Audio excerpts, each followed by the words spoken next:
that was a heck of a crowd for given the weather conditions. I think that a lot of those folks were making decisions, and so I got a lot of folks say that we converted them and that they're going to be caucusing for us tomorrow. And that's what's up. There really are still a lot of people, that are truly undecided. I mean, you can try to push somebody in a poll to go one way or another, but from our knocking on doors and the events.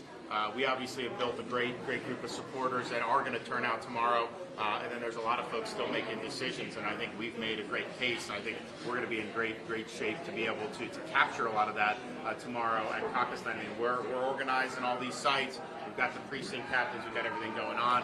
I know that the other candidates haven't been as active. I think Haley canceled something here. We obviously are showing up. I know Trump did something, some type of virtual type deal. He's reading up the teleprompter or whatever. I know they're doing somewhat of a small event, but we're going to get everywhere we can between now and Monday night. And I feel really good about all the energy that we've seen. We've spent a lot of time building this organization, and these are folks that have committed for us over many months, and it's tens of thousands of people. And I don't know what the overall turnout's going to be.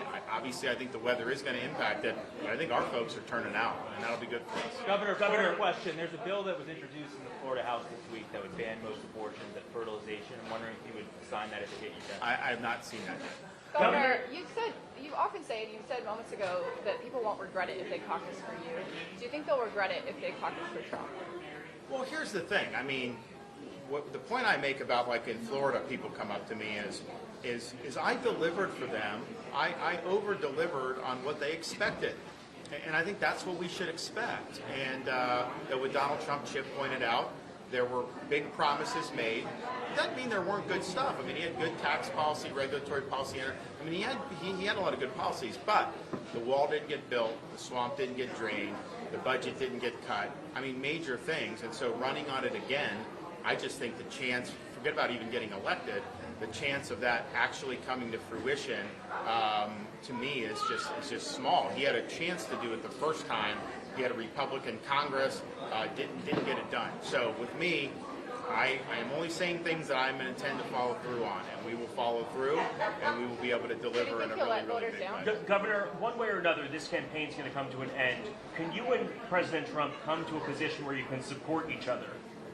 Look, for me, none of this stuff is ever personal, and I think for Donald Trump, he's admitted that if I was supporting him, he would say I'm a great governor and I'm great. Like, it's all about revolving around whether people endorse him or not. These guys, he would love them if they were endorsing him. He gets mad at them because they're not.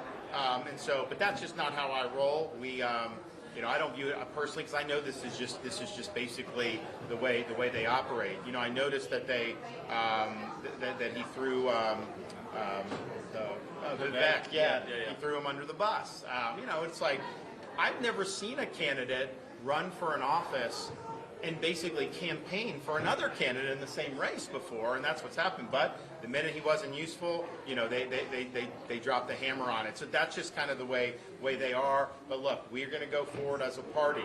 We can go forward in a way that's focused on people's issues, that's focused on a great agenda for America, or we can go forward with Trump, which will be focused, the 2024 election, on legal issues, on criminal trials, on convictions, on all these things with January 6th, and that gives the Democrats a huge advantage going forward. And I don't think that we want to do that. Why would we want to give them any advantage, especially when a guy like me can go in and serve for 2 terms and has an unparalleled record of actually delivering for Republicans and for conservatives. Governor, if you underperform tomorrow, if you get third, what would that tell you about the effectiveness of? We're gonna do well. I mean, all if ifs and buts were candy and nuts, every day would be Christmas. There's all kind of different things. We're gonna do well. I like being underestimated. I like being the underdog. I think that's better. I think my supporters like that. I think that they understand. I mean, if you think about it. We've got media against us. We're taking shots from the former president. I'm taking shots from the Republican establishment. All this stuff, And it's just like, we're there, and we got the people behind us, and we're building one community at a time, and that's what we've done. And I think that's the way you do it. And I'll just add, I mean, you guys want to kind of, fast forward this and make these assumptions about how this is going to play out based on polls. But, the Register's own poll pointed out that Nikki Haley's base is 50% Democrats and independents, and 61% of the support for her is lukewarm. Let's see what actually happens tomorrow with that kind of data behind the polls. Don't just report the top lines. Look at the underneath and look at what the poll is actually saying. There is not energetic support for Nikki Haley. That's why she canceled an event right here today. The governor's here with a packed room. That's the information the people of Iowa need to see, and they're going to show it tomorrow. And that's why we've, because the caucus, if your approach is just, dump a bunch of money in, take polls, figure out how you can move the needle. Like, I get that, like in a primary election or even a general election, I don't think that that's necessarily sufficient, but I get that.